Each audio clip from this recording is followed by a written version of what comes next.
My parents chose my ex-husband in the divorce. Now they need my spare bedroom. I almost died when I picked up my ringing phone and heard, "Heather, sweetie, it's Mom," on the other line. I hadn't heard that voice in 6 years, not since she stood in my living room and told me I was throwing away a perfectly good man over drama while my rib was cracked and wrapped under my shirt. I didn't say anything for a solid 5 seconds because my brain was trying to process why this woman who picked my abuser over her own daughter was calling me sweetie, as if we'd just spoken last week. She kept talking because my mother has never been comfortable with silence, filling the air with, "I know it's been a while," and "Your father and I have been meaning to reach out," and I'm sitting there thinking, yeah, 6 years is definitely a while. That's one way to describe abandoning your child when she needed you most. I finally found my voice and it came out flat and hard, nothing resembling the daughter who used to cry begging them to believe her. "What do you want?" I asked, and she made this little wounded sound like I'd slapped her through the phone, completely ignoring the fact that she hadn't bothered to check if I was alive or dead since the divorce was finalized. "We're in a bit of a situation," she said, and I could hear my dad mumbling in the background, probably coaching her on what to say because that man has never had an original thought in his life, just opinions he borrowed from whoever seemed most confident at the time. "The house is gone, Heather. The bank took it. We've been staying in motels, but the money is running out and we just need somewhere to stay for a little while, just until we get back on our feet." She could have been asking for a cup of sugar with that tone, a perfectly casual request to the daughter she threw away. I laughed because she had said something so absurd, and my body genuinely didn't know how else to respond. "You're joking," I said, but I already knew she wasn't, because my mother doesn't have a sense of humor, never has. The woman thinks knock-knock jokes are the height of comedy.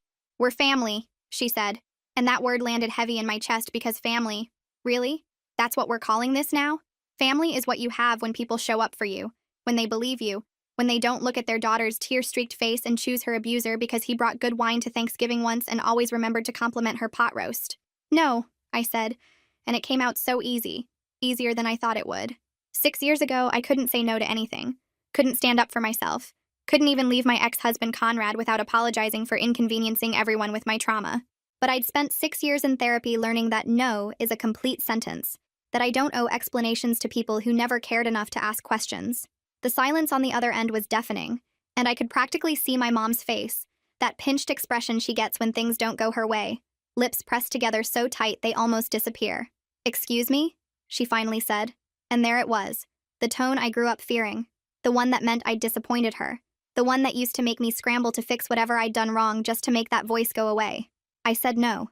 "You can't stay with me." My dad grabbed the phone then because I heard the fumbling and then his voice, deeper and more demanding, the voice of a man who's never been told no by a woman in his life. "Now listen here, Heather. I don't know what kind of grudge you're holding on to, but your mother and I are in real trouble. We're your parents. You don't just turn your back on family when they need you." The audacity of this man, honestly, the sheer audacity of standing there and lecturing me about turning my back on family when he looked me in the eyes and told me Conrad was a stand-up guy, and I was probably exaggerating because marriages take work, and every couple has problems. I remember exactly where I was standing when he said that, in their kitchen with my hands shaking so bad I had to put down my coffee cup, and he just kept eating his toast, completely unbothered by the fact that he'd just sided with the man who made me afraid to exist in my own home. "You turned your back on me first," I said, and my voice didn't shake, didn't crack, didn't give them anything to use against me. "You chose Conrad. You believed him over me. You watched me lose everything and you didn't care. So no, you don't get to come back now that you need something and pretend we're family." My mom was crying now. I could hear it. Those theatrical sobs she's so good at producing on command, the ones that used to make me feel guilty for having feelings of my own. "We made a mistake," she wailed. "We know that now. We're sorry. Please, Heather. We have nowhere else to go."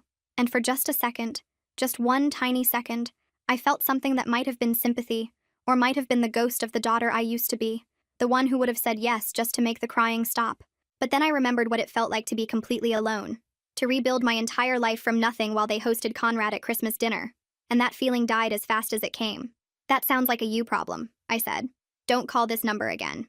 I hung up before they could respond, and sat there in the silence of my apartment, the apartment I pay for with my own money, the life I built from the ashes of the one they helped burn down. My hands were steady, my heart was calm, and I knew with absolute certainty that this wasn't over. So my parents want to waltz back into my life after everything they put me through. They think I'm still the same girl who took their abuse quietly, but I've spent years learning how to protect myself and I'm not backing down this time. They want to guilt trip me? Fine. Let them try. Every call they make, every text they send, I'm saving. When they realize I'm not the pushover they remember, it's going to hit them hard. I can't wait to see their faces when they figure it out. I'll keep you posted. I was right. It wasn't over. I'd barely finished my morning coffee the next day when my phone started ringing again, and it didn't stop for the next 3 weeks. My parents have never understood the concept of boundaries, Probably because they've never had to respect anyone else's in their entire lives. So of course they interpreted, "Don't call this number again," as "please blow up my phone at all hours until I cave." The first few days were just calls. Mom in the morning with her soft, wounded voice, Dad in the evening with his stern, disappointed tone, both of them leaving voicemails that ranged from guilt trips to barely concealed threats about what kind of daughter abandons her own parents in their time of need. I listened to exactly one of those voicemails, heard my mom say, "I don't know where we went wrong with you," and deleted every single one after that without pressing play. When the calls didn't work, the texts started. My mom has apparently discovered emojis in her old age because suddenly my phone was lighting up with messages full of crying faces and broken hearts and praying hands, accompanied by paragraphs about how she can't sleep at night knowing her daughter hates her. She actually used the word hates, which is rich coming from a woman who watched me fall apart and chose to believe the man breaking me instead. "We're running out of money," one text said. "The motel is making us pay by the week now," said another. "Your father's back is hurting from these cheap mattresses," as if I was supposed to feel sorry for them when I spent the first year after my divorce sleeping on a futon I found on the side of the road because I couldn't afford anything else. I didn't respond to any of them. Not a single one. I just watched my phone light up and kept living my life because I'd learned a long time ago that engaging only gives them ammunition. Then came the family members. My Aunt Dixie called me on a Tuesday afternoon, and I picked up because I actually like Dixie. Or I did until she opened her mouth and said, "Heather, honey, I just got off the phone with your mother and she is absolutely beside herself." I should have known. I should have known the second I saw her name on my screen that this wasn't a social call, that my parents had started recruiting reinforcements because their own attacks weren't landing. "She says you won't let them stay with you," Dixie continued, her voice dripping with that fake concern that runs in my family. "And I just can't understand why you'd be so cruel to your own parents when they're going through such a hard time." I had to take a deep breath before I responded because the old Heather would have crumbled, would have started explaining and justifying and apologizing for having the audacity to protect herself. But I'm not the old Heather anymore. "Did she tell you why we haven't spoken in 6 years?" I asked, and the silence on the other end told me everything I needed to know. "Did she tell you about Conrad? About what he did to me? About how she and Dad chose him over their own daughter?" More silence. Then Dixie, sounding uncomfortable now, said, "Well, she mentioned there was some disagreement about your marriage, but I'm sure if you all just sat down and talked it through." I hung up on her too.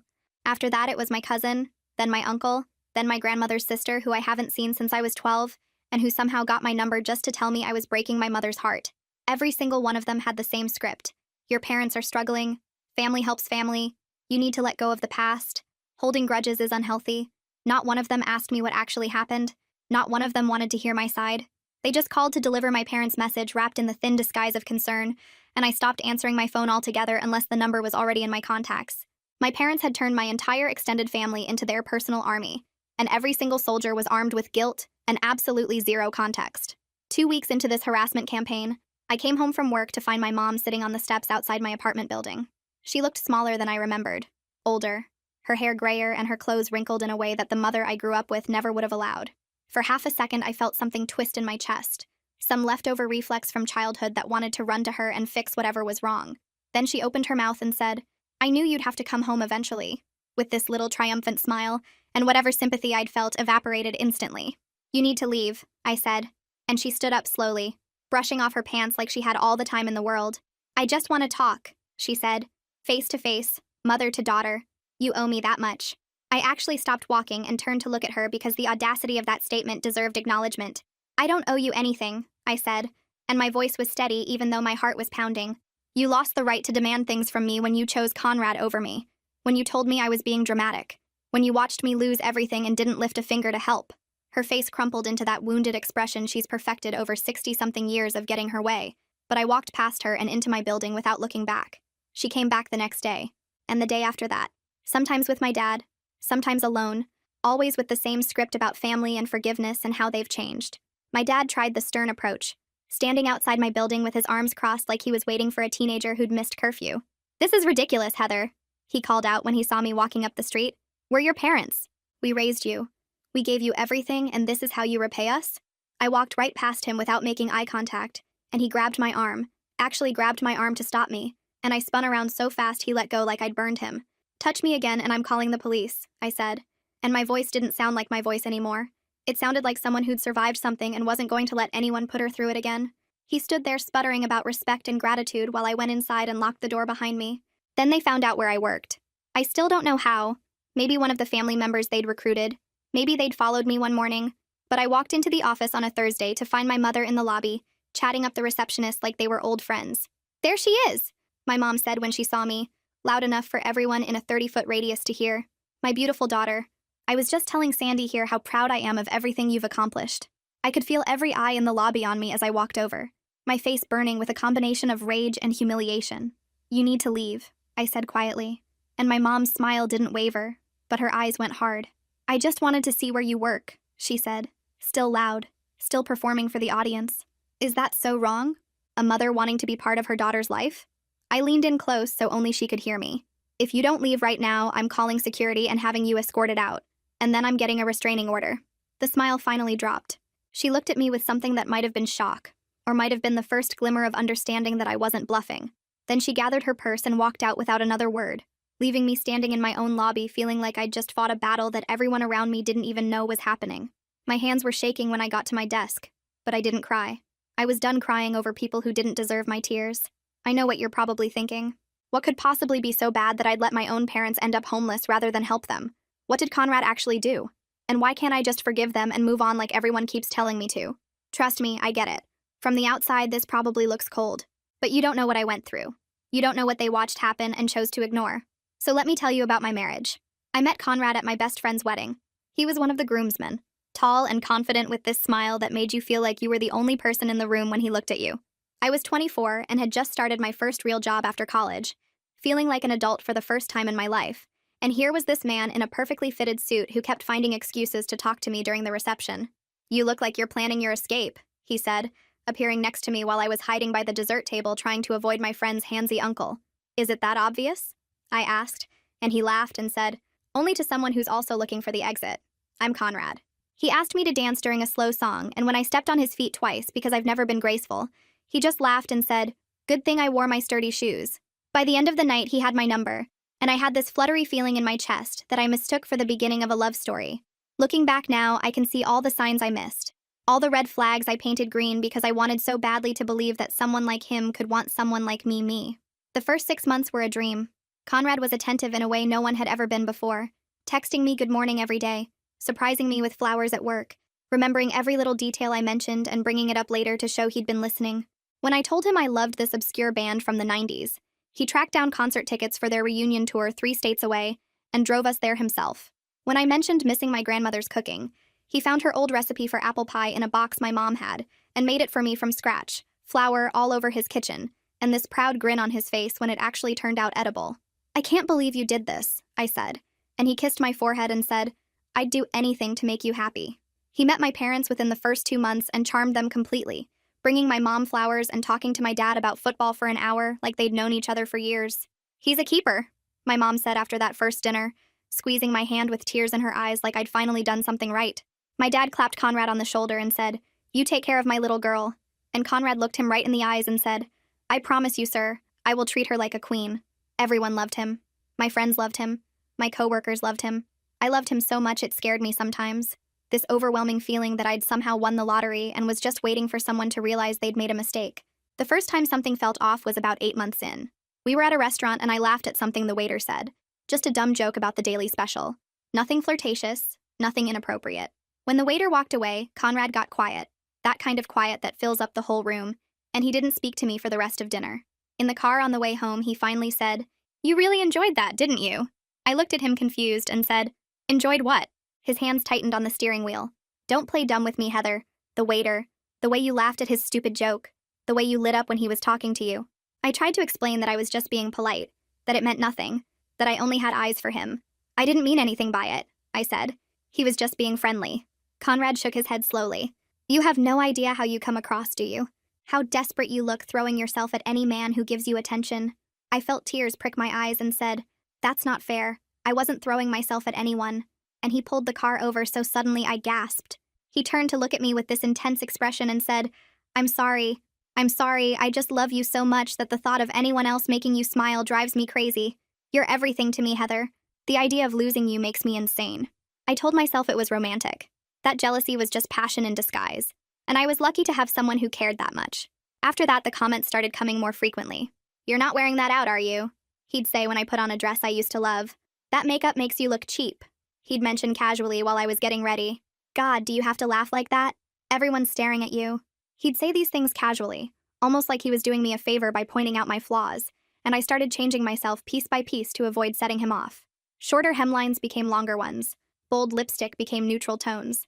I stopped laughing so loud, stopped talking so much, stopped being so much. My friends started asking why I never came out anymore, and I made excuses because the truth was, Conrad didn't like them. They're a bad influence, he said. They don't understand what we have. They're jealous of you, Heather. Can't you see that? They want to sabotage us.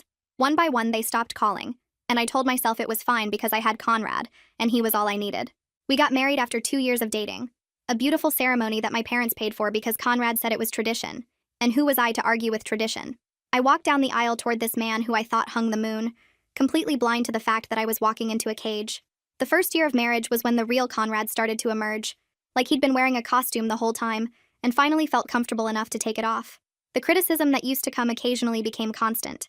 This house is disgusting. What do you do all day? You call this dinner? My mother would never serve something this bland. Would it kill you to put some effort into your appearance? You used to try when we were dating. Nothing I did was right. He'd come home from work and I'd feel my whole body tense up, scanning his face to figure out what kind of night it was going to be. Good mood meant I could breathe. Bad mood meant I'd spend the next several hours trying to become invisible. The first time he hit me was over a casserole. I still remember exactly what it was. This chicken and rice dish I'd made 100 times before. Except this time I'd accidentally used the wrong kind of cheese. He took one bite, made a face, and said, "What the hell did you do to this?" I started apologizing immediately, the words tumbling out. "I'm sorry. I used the wrong cheese. I wasn't paying attention. I can make something else. It'll only take 20 minutes. He stood up so fast his chair fell over. 20 minutes? You want me to wait 20 more minutes because you can't follow a simple recipe? The back of his hand connected with my face before I even realized he'd moved.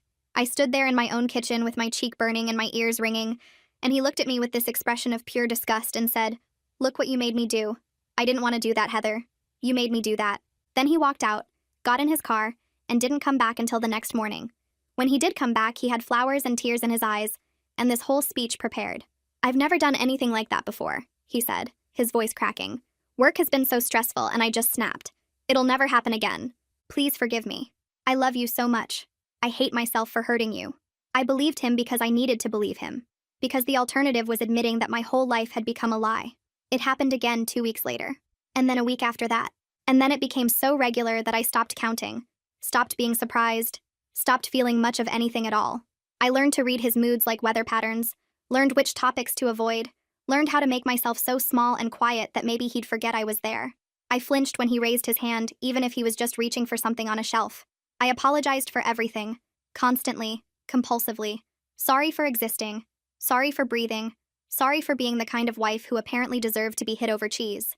The woman I used to be, the one who laughed too loud and wore bold lipstick and had opinions about things, she disappeared so gradually that I didn't even notice she was gone, until there was nothing left but this hollow shell who jumped at shadows and counted bruises in the bathroom mirror. I tried to tell my mom once, about a year into the marriage. I'd shown up at her house with a black eye that I'd covered with makeup, except the makeup wasn't covering it well enough, and she noticed. "What happened to your face?" she asked, tilting my chin toward the light. For one desperate moment, I thought this was it. This was my chance. Someone was finally going to see the truth and help me. "Conrad hit me," I said, and the words came out so quiet I wasn't sure she'd heard them. But she had. I know she had because her face did this thing, this complicated series of expressions that ended somewhere between discomfort and disbelief. "What did you do?" she asked, and my heart cracked right down the middle. Not, "Are you okay?" or "We need to get you out of there," but, "What did you do?" "Nothing," I said, my voice breaking. "Mom, I didn't do anything. He just gets angry sometimes and I don't know what sets him off and I'm scared." She patted my hand like I was a child throwing a tantrum over nothing. "Marriage is hard, sweetheart. You have to learn to manage his moods. Men are sensitive creatures. They need to feel respected in their own homes." "Mom, he hit me," I said again, like maybe she hadn't understood the first time. She sighed. "Heather, every couple has rough patches. Your father and I certainly did. You need to learn when to hold your tongue and when to give him space. Conrad is a good man. He provides for you. He comes to family dinners. Whatever's happening at home, I'm sure you two can work through it if you just try harder." I left her house that day feeling more alone than I'd ever felt in my entire life. My dad was even worse. I never told him directly, but he saw a bruise on my arm once at a family dinner, finger-shaped marks that I'd failed to cover with my sleeve, and when I caught him looking, I saw him make a choice. He glanced at Conrad laughing with my mom in the kitchen, looked back at the bruises on his daughter's arm, and said, "Pass the potatoes, please." He chose to look away. He chose to keep eating and talking about the game last Sunday, and pretending that his daughter wasn't sitting across from him wearing evidence of abuse like jewelry. That's the moment I knew I was on my own. That's the moment I stopped hoping anyone would save me. Conrad knew exactly how to play my parents. He'd show up to family dinners with wine and compliments, the perfect son-in-law, so charming and attentive that my mom would literally gush about how lucky I was. "You really hit the jackpot with this one, Heather," she'd say, and Conrad would smile and say, "I'm the lucky one, trust me." He'd put his arm around me and squeeze just a little too hard, a reminder that he was in control even here, and I'd smile and play along because what else could I do? One time my mom made a comment about how I'd lost weight, said I was looking too thin, and Conrad jumped in with, "I keep telling her to eat more, but she's so dedicated to staying fit for me." And they all laughed like it was adorable instead of recognizing it for what it was. He was starving me. He controlled what I ate, when I ate, how much I ate, said I was getting soft and no one wanted a fat wife. But my parents just saw a devoted husband who cared about his wife's health. The night I finally left, he'd thrown me into a wall hard enough to crack one of my ribs. I don't even remember what started it. Probably something stupid, something meaningless, because it was always something stupid and meaningless. I felt my rib break, felt this horrible grinding sensation in my chest, and something in me broke too. Not physically, but spiritually. This final snap of whatever thread had been keeping me tethered to the life I'd built with him. I waited until he passed out drunk on the couch, packed one bag with shaking hands, and walked out the front door at 3 a.m. with nowhere to go and nothing to my name. I drove to my parents' house because even after everything, even after my mom's dismissal and my dad's deliberate blindness, some stupid part of me still believed they would help me when it really mattered. I stood on their porch at 4 a.m. crying so hard I could barely breathe, my ribs screaming with every sob. My mom opened the door in her bathrobe, squinting at me in confusion. "Heather? What on earth? It's 4 a.m. She looked past me at the empty driveway.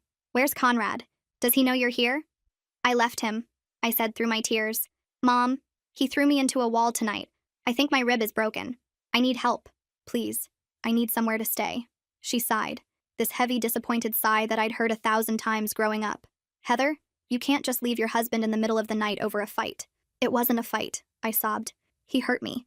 He's been hurting me for years, and I finally had to go. Please, Mom, please just let me in." My father appeared behind her, took one look at me standing there crying and injured, and said, "What's all this noise?" My mom turned to him and said, "Heather left Conrad over some argument. She wants to stay here." I lifted my shirt to show them my side, showed them the bruise already forming over my broken rib. "Look," I begged. "Look what he did to me." My mother looked at it for a long moment, then back at my face and said, "You've always been dramatic. Conrad loves you. Whatever happened, I'm sure you two can talk through it." "Your mother's right," my dad said, already turning to go back to bed. "Go home to your husband. Work it out like adults." Then my mom stepped back and closed the door. They actually closed the door in my face and left me standing on the porch with a broken rib and a broken heart, and nowhere in the world to go. I heard the deadbolt click into place. I heard my father's footsteps going back up the stairs. And I stood there in the dark understanding for the first time that I had never had parents who loved me. I had parents who loved the idea of me, the version of me that did what she was told, and didn't cause problems, and stayed married to the man who brought good wine to Thanksgiving. The real me, the broken, bleeding me who needed them most. That person didn't exist to them at all. Now you understand why I can't let them back in. They chose Conrad over me when I had nothing. They watched me lose everything and sided with my abuser. And now they need me? I've been preparing for the day they'd come crawling back. I just didn't know it would feel this satisfying. The next conversation we have, because trust me, they're not stopping. I'm laying everything out. Every choice they made. Every way they failed me. They wanted to talk? Fine. We're going to talk. I'll let you know how it goes. I didn't have to wait long for that conversation.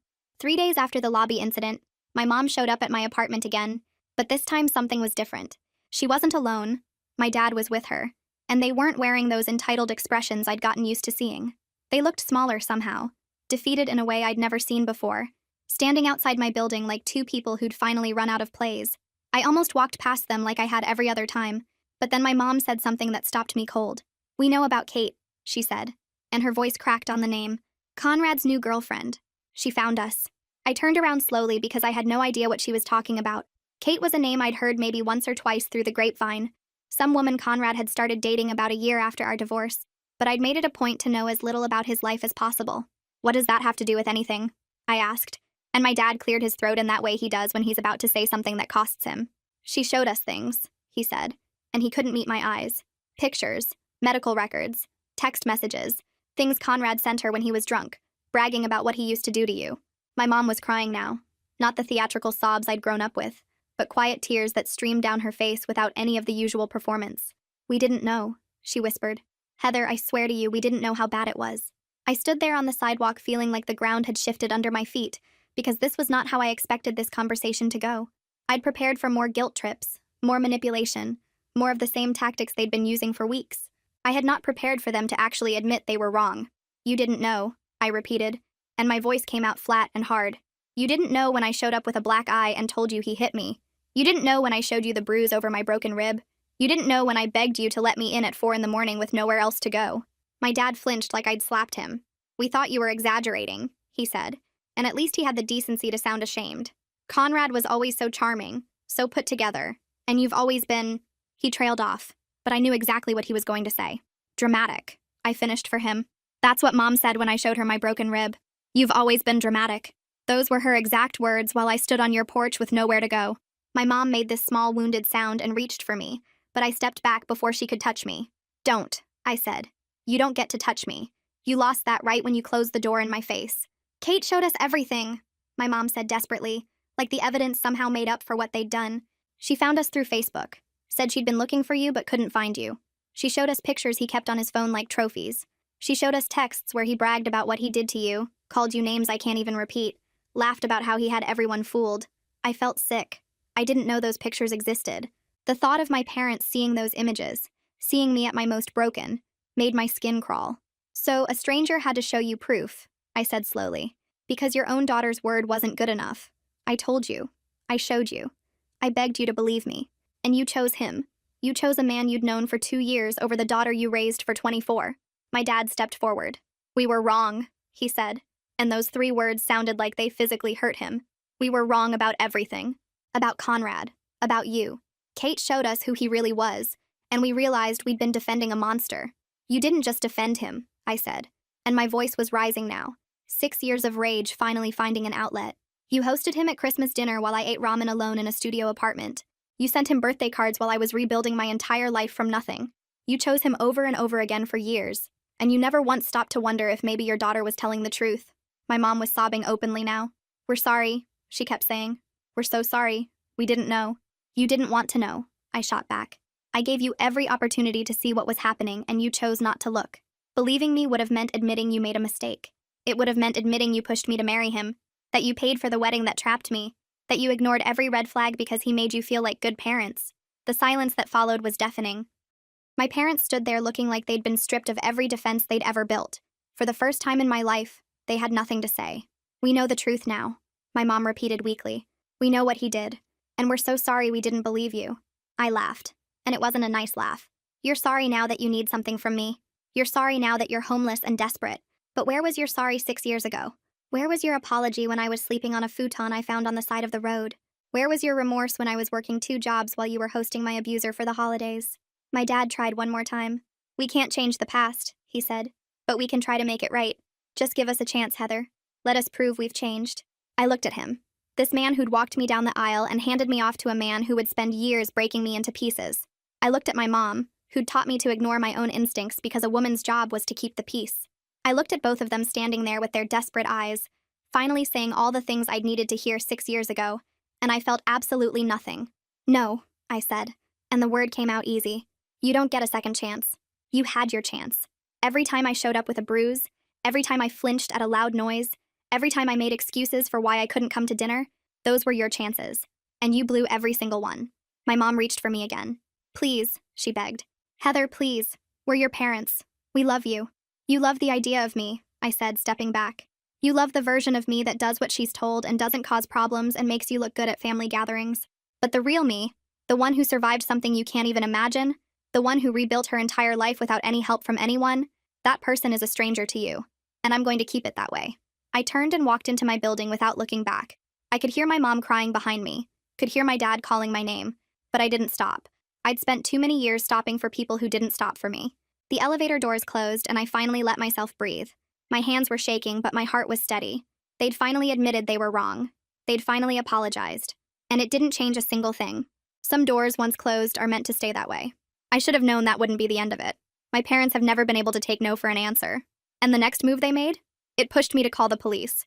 And this time, I wasn't the only one who saw it happen. Come back for the update. A week went by after that conversation, and I started to think maybe they'd finally gotten the message. I'd almost convinced myself they'd found somewhere else to go. Maybe crawled back to one of the relatives they'd weaponized against me. Maybe finally accepted that I wasn't going to cave. I was walking home from work when I turned onto my street and felt my whole body go cold. There was a light on in my apartment window. I stopped walking and just stared at it because I never left lights on. Ever. I'm obsessive about my electric bill. Have been ever since those first months after the divorce when every penny mattered and leaving a light on felt like burning money. My feet wouldn't move. I just stood there on the sidewalk trying to convince myself there was another explanation. A timer I'd forgotten about. A reflection from somewhere else. Anything except what I already knew in my gut was true. My neighbor Rita was outside watering her plants on the shared balcony. This sweet older woman who'd lived next door to me for 3 years and always asked how my day was going. She spotted me before I could move and her face told me everything. "Heather, honey," she said, and her voice was careful in a way that made my stomach twist. "There are people in your apartment. They said they were your parents. I saw them go in through your bedroom window about an hour ago. I wasn't sure if I should call someone." I thanked her, but the words came out hollow. I couldn't form real sentences, couldn't do anything except put one foot in front of the other, until I was standing outside my own front door hearing voices on the other side. My mother's laugh, my father's cough, the clinking of dishes, the smell of something cooking, the sound of my television playing some game show I never watched. I unlocked the door with shaking hands and stepped into a nightmare. They'd made themselves at home. That's the only way to describe it. My dad was stretched out on my couch, shoes off, feet up on my coffee table, a beer in his hand that I recognized from the six-pack I'd been saving in the back of my fridge. He was watching TV like he owned the place. My mom was in my kitchen stirring something on my stove, and when she heard the door open, she turned around with this smile on her face like I was a guest arriving at her house instead of the other way around. "There's my girl," my mom said, setting down the spoon. "I was just making us all some dinner. You really need to go grocery shopping, sweetheart. There's barely anything in here. I found some pasta and sauce in the back of the cabinet, though. It's almost ready. Perfect timing." I couldn't speak. I stood in my own doorway looking at these two people who had broken into my home and were acting like this was completely normal, like they hadn't committed an actual crime to be standing where they were standing. "How did you get in here?" My voice came out strangled and wrong. My dad didn't even look away from the TV. "Back window," he said casually, taking a sip of my beer. "You really should be more careful about locking up. Anyone could get in." "That window was locked. I check it every night." "Well, locks can be finicky," my mom said with a little shrug. Like breaking and entering was just a minor inconvenience we could all laugh about later. "We didn't have a choice, Heather. You wouldn't answer your door, you wouldn't take our calls. The motel wanted another week up front and we'd already spent everything. What were we supposed to do, sleep on the street?" "Yes," I said, and my voice was getting louder now. "Yes, that's exactly what you were supposed to do. Because this is my apartment. Mine. You don't live here. You weren't invited here. You broke into my home." My dad finally turned to look at me, and he had the audacity to look annoyed. "Christ, Heather, listen to yourself. We're your parents. This isn't breaking in.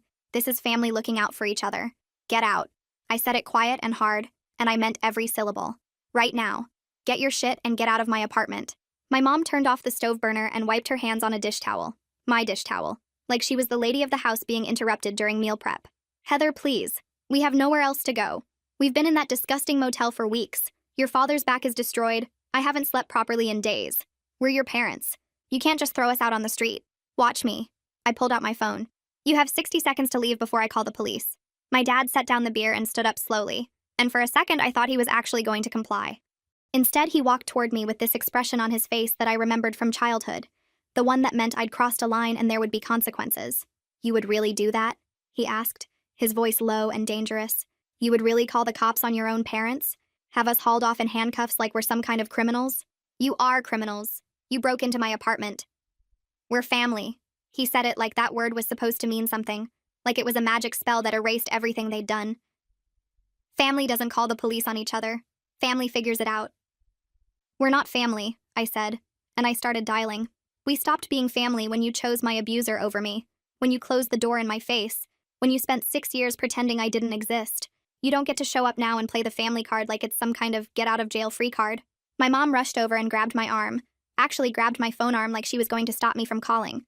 "Heather, please. Think about what you're doing. Think about how this looks. Your own parents, arrested, taken away by police, at your request. What will people say? What kind of daughter does that? I don't give a fuck what anyone thinks." I yanked my arm away and hit the call button. "You broke into my home and you're refusing to leave, and that's called trespassing." My mom started crying. those loud theatrical sobs she'd perfected over the years. "This is unbelievable. After everything we did for you, we sacrificed everything raising you, gave you the best years of our lives, and you treat us like garbage. What did I do to deserve this? What did I ever do except love you?" You want me to answer that? Because I've got 6 years of answers. But then the dispatcher answered, and I had to focus on explaining that there were intruders in my apartment who were refusing to leave. Yes, I knew who they were. Yes, they were my parents. No, they did not have permission to be here. No, I had not given them a key. They came in through the window. Please send someone. The next 20 minutes were the longest of my life. My parents made themselves comfortable again while we waited. My mom going back to stirring the pasta like nothing was happening. My dad channel surfing through my TV and commenting on what a shitty cable package I had. "We raised you," he said at one point, not even looking at me. "We fed you, clothed you, put a roof over your head for 18 years. This is the thanks we get. Having cops called on us like common criminals." "You're not being arrested," I said, though I wished they were. "You're being removed from my property. There's a difference." "Same difference," my mom called from the kitchen. "You're treating us like strangers who broke in to rob you when all we wanted was to be close to our daughter. Is that such a crime? Wanting to see our own child?" I didn't answer because there was nothing left to say. The pasta water boiled over and my mom cursed under her breath, and I sat in my own living room feeling like an intruder in my own life. Then the knock came at the door. I opened it to find 2 police officers, a man and a woman, both looking tired in that way cops always look when they're dealing with a domestic situation. I explained everything as calmly as I could. My parents immediately switched into performance mode. My mom dabbed at her eyes and talked about how they just wanted to reconnect with their daughter after a silly misunderstanding that had kept us apart. My dad shook the male officer's hand and made a comment about how emotional women get, how this was all just a family squabble that had gotten blown out of proportion. I watched them work the room like they'd done at every family gathering for my entire life, watched the officers' faces soften as my parents transformed into these harmless, helpless old people who just wanted to be loved by their ungrateful daughter. The officers exchanged a look that made my stomach drop, and then the female officer said the words that made my blood run cold. "Ma'am, since they're your parents and they've established presence in the residence, this is technically a civil matter." I stared at her. "They broke in through my window. They admitted it. I understand that. And if you want to press charges for the break-in itself, you can file a report. But as for removing them from the premises, since they're claiming to be invited guests, we can't forcibly remove them without a court order. They're lying. They literally just told me they broke in because I wouldn't let them stay here. How is that an invited guest?" The male officer shifted uncomfortably. It becomes a he said, she said situation. Your parents are saying you told them they could stay, just not indefinitely, and that this is a disagreement about timeline. Your best course of action is to go through the formal eviction process. File the paperwork with the court, get a hearing date, and if the judge rules in your favor, then we can remove them. My father let out this quiet chuckle behind me, this smug, satisfied sound that made me want to throw something at his head. "Looks like we're staying after all," he said, settling back into my couch and putting his feet up on my coffee table again. "Family helps family, Heather. Guess you're stuck with us." The officers gave me some paperwork about filing for eviction and left, and I stood in my own living room feeling like the ground had opened up beneath my feet. My parents had broken into my home and there was nothing I could do about it. They were going to stay here, in my space, in my sanctuary, and the law couldn't help me. My mom was already back at the stove. "Now," she said, like the past hour hadn't happened at all. "Dinner's almost ready. Heather, do you have Parmesan?" I looked everywhere, but I couldn't find any. You really do need to keep a better stocked kitchen. I walked out of my own apartment because I couldn't breathe in there anymore. Rita was still on the balcony. She'd watched the whole thing, the cops arriving and leaving, my parents staying put. I could tell by the look on her face that she'd heard enough through the walls to understand. "Are you okay, honey?" she asked, and there was real concern there, not the fake kind my family specialized in. "No," I said, and my voice cracked for the first time all day. "No, I'm really not." She put her hand on my arm, gentle and warm. "I saw everything," she said quietly. "I told the officers what I saw, but they said it didn't matter without proof of forced entry. But I know what I saw, Heather. And if you need a witness for court, I'll testify. I'll tell them exactly what kind of people your parents really are." I looked at this woman who'd been nothing more than a friendly neighbor for 3 years, who had no stake in my life or my problems, who was offering to help me simply because it was the right thing to do. I stood there trying to wrap my head around the fact that my parents had committed an actual crime, and somehow I was the one standing outside while they made pasta in my kitchen. But I hadn't lost. Just because the police took their side doesn't mean I'm trapped. I was going to call a lawyer and get the eviction paperwork filed. They wanted to force their way back into my life? Now they get to watch me legally remove them from it. I've never been more ready for anything. Stick around because this is the moment I've been waiting for. The next morning I was at the courthouse before it even opened, standing in line with a folder full of documents and a determination that surprised even me. I filed the formal eviction papers at 9 a.m., filled out every form in triplicate, paid the filing fee that I'd have to eat ramen for a week to recover from, and walked out of that building feeling like I'd just fired the first shot in a war I was finally ready to win. The clerk told me the hearing would be in 3 weeks, that my parents would be served with papers, that I needed to document everything between now and then. I told her I'd been documenting my whole life, and this was just more of the same. Living with them for those 3 weeks was its own special kind of hell. They'd taken over my apartment like they owned it. My dad permanently stationed on my couch complaining about everything from my water pressure to my thread count. My mom rearranging my kitchen cabinets because apparently I'd been storing things wrong my entire adult life. They ate my food, used my toiletries, ran up my electric bill, and acted like I was the unreasonable one for not being grateful they'd chosen to grace me with their presence. Every morning, I woke up to my mom making breakfast and saying things like, "I made extra for you," as if she was doing me a favor, instead of using my groceries in my kitchen in my apartment that she'd broken into. Every night, I came home to my dad asking what was for dinner like I was still 12 years old and responsible for keeping him fed. They tried everything to get me to drop the eviction. First came the guilt. My mom crying at the kitchen table about how she never thought her own daughter would throw her out on the street, how she couldn't sleep at night knowing I hated her this much, how she'd failed as a mother if this was how I turned out. I let her cry and kept documenting. Then came the anger. My dad cornering me in the hallway one night to tell me I was making the biggest mistake of my life, that family was all anyone had in this world, that I'd regret this when they were dead, and I was all alone with no one to blame but myself. I told him I'd been alone for 6 years, and I'd never been happier, and walked past him into my bedroom that now had a lock on it because I wasn't stupid. Then came the bargaining. My mom offered to do all the cooking and cleaning if I'd just let them stay a little longer, just until they got back on their feet, just until they figured out their next move. My dad said he'd get a job, said he'd pay me rent, said they'd be out within 6 months if I'd just give them a chance. I showed them the court date on my calendar and didn't say a word. They tried getting family members to call me again, tried having my aunt show up at my door to mediate, tried everything in their manipulation playbook that had worked on me for the first 24 years of my life. None of it landed anymore. I'd spent 6 years building armor they couldn't penetrate. The day before the hearing, my mom sat me down at my own kitchen table and tried one last time. She had tears in her eyes. Real ones, I think. And her voice was softer than I'd ever heard it. "Heather, please," she said, reaching for my hands. "I know we made mistakes. I know we failed you when you needed us most, but we're your parents. We're old. We have nothing. Is this really how you want things to end between us? With us on the street and you knowing you put us there?" I looked at her across the table, this woman who'd given birth to me and raised me and then thrown me away when I became inconvenient, and I felt something I hadn't expected. Not sympathy. Not guilt. Clarity. "You didn't fail me," I said, and my voice was steady. "Failing implies you tried. You didn't try. You chose. Every single time you chose. You chose Conrad's charm over my bruises. You chose your comfort over my safety. You chose to believe I was dramatic rather than believe your son-in-law was a monster. And when I showed up on your doorstep with a broken rib begging for help, you chose to close the door." My mom's face crumpled, but I wasn't done. "You want to know what I remember most about that night? It's not the pain in my chest or the fear or even the cold. It's the sound of the deadbolt. That click when you locked me out. I stood on your porch listening to Dad's footsteps going back upstairs while I had nowhere to go and no one to call. That's what I remember. That's what I see every time I look at you." She was crying hard now. Ugly crying. The kind she couldn't perform if she tried. "We didn't know," she sobbed. "We didn't understand how bad it was." "You didn't want to know," I said. "That's worse. You saw what you wanted to see because the truth would have meant admitting you were wrong. And you've never been wrong about anything in your entire life, have you, Mom? Everything is always someone else's fault. I was too dramatic. I was too sensitive. I didn't try hard enough. 6 years of blaming me for my own abuse because the alternative was looking in the mirror." My dad appeared in the doorway, his face hard. "That's enough. You've made your point. No need to twist the knife." I stood up from the table. "I haven't even started twisting," I said. "Tomorrow a judge is going to hear everything. How you broke into my apartment through a window. How you've been living here against my will. How you spent 6 years supporting the man who beat me and then expected me to save you when you lost everything.